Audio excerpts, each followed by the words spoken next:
Lalu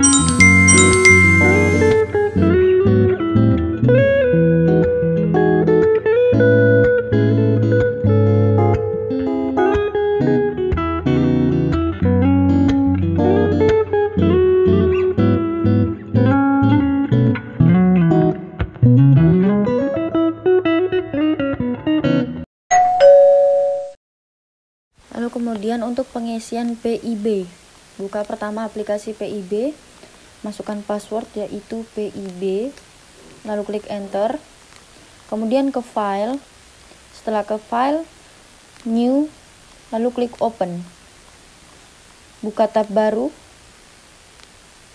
klik, kemudian muncul dokumen kosong, mengisi kantor kepabeanan sesuai dengan dokumen, jenis PIB-nya yaitu 1, tidak memerlukan tombol bantuan lagi.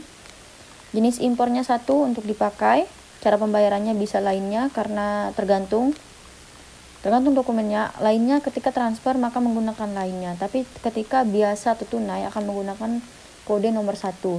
Data penjual, diklik,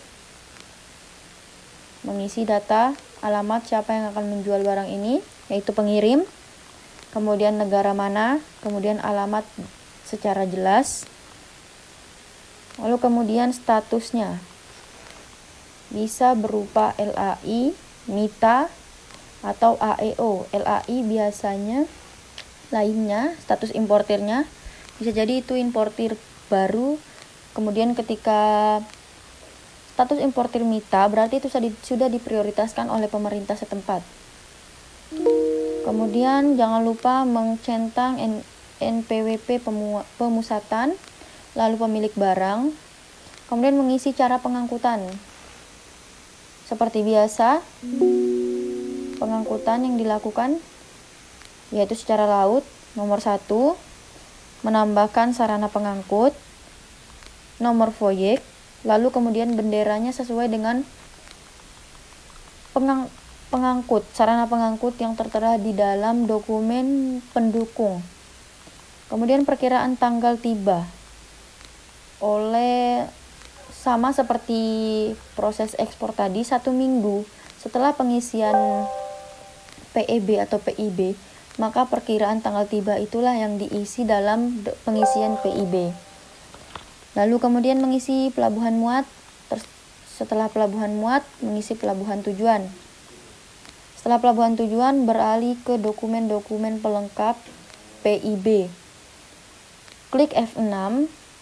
Lalu kemudian menambahkan tambah ketiga dokumen yang dibutuhkan. Contohnya packing list, invoice, dan bill of lading.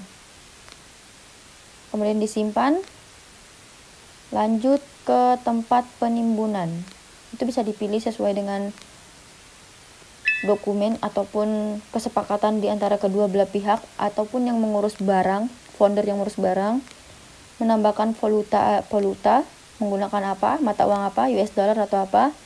Dan juga NDPBM, yaitu nilai maklon dari sebuah negara pada satu hari itu, yaitu sebesar 15.000. Nilai yang digunakan CIF, harga seluruh barang yang tertera pada dokumen packing list, invoice, dan juga bill of lading. Untuk mengisi CIF sendiri menggunakan tombol F9, yaitu mengedit harga, menggunakan asuransi dalam negeri, lalu hanya mengisi harga CIF, kemudian disimpan. Setelah disimpan, maka berlanjut ke nomor kemasan atau peti kemasan, peti kemas. Diisi yang pertama yaitu menambah, kemudian setelah menambah, menggunakan nomor kontainer, ukuran, dan juga tipe, baik itu yang FCL maupun yang LCL. Kemudian jenis kemasan F7, ditambah jumlah keseluruhan dari kemasan sebuah barang harus ditulis, dan juga kemasannya itu dibungkus dengan cara menggunakan krat, karton, itu juga ditulis. Kemudian disimpan. Lalu kemudian menambah berat kotor dan juga berat bersih dari sebuah barang itu, dilihat dari dokumen packing list. Setelah itu menambah di kolom kecil sebelum mengklik F4, yaitu ada berapa jenis barang yang akan ditambah. sesuai dengan dokumen 2 atau 3 barang, lalu kemudian diklik F4. Setelah mengklik F4, mengisi kode HS dengan benar, lalu kemudian uraian, negara asal barang, neto per unit barang tersebut, kemudian jumlah atau kode kemasan, dan jumlah kode satuan, dan harga per unit barang dituliskan di dalam amount CIF US dollar. Sesuai dengan HS code-nya, maka tentunya sebuah barang memiliki bea masuk ataupun bea keluar. Tapi tentunya karena ini barang impor, maka menggunakan bea masuk. Bea masuk akan tertera di portal INSW dengan jelas dan memasukkan kode HS yang sudah ditentukan di dalam dokumen.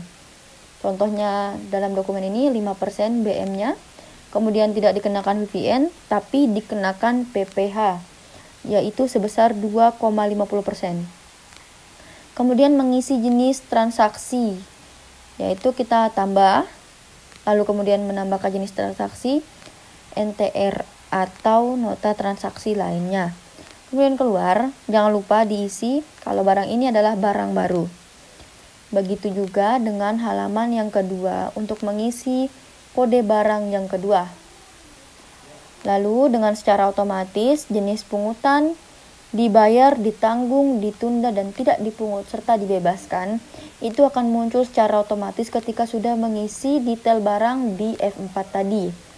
Jangan lupa untuk mencentang bagian F ini, yaitu dengan ini menyatakan setuju dengan pernyataan di atas, lalu kemudian klik simpan. Ketika adanya kesalahan, maka akan timbul di bagian mana yang kurang, apa yang salah, itu akan timbul, ataukah detail barangnya berbeda dengan harga header ataupun dengan detail. Ketika data sudah lengkap, maka status dari sebuah dokumen ini akan berubah menjadi ready. Setelah menjadi ready, maka kita akan konstan, yaitu PIB akan dibuatkan EDIFACT, bentuk EDIFACT. Klik OK, lalu kemudian diproses, lalu kemudian klik icon telepon, komunikasi, klik dokumen mana sesuai dengan nomor AJU yang kita isikan, diklik sampai berwarna biru, kemudian dikomunikasikan hingga berubah tanda menjadi status dokumen tadi menjadi quiet. Dan kita menunggu hasil dari apa yang dikasih hasil respon dari bea dan cukai apakah diterima, yaitu akan keluar NPE ataupun NPI, nota pelayanan impor dan nota pelayanan ekspor, atau sebaliknya NPP, nota penolakan atau notul pembetulan dari sebuah dokumen yang sudah kita isi.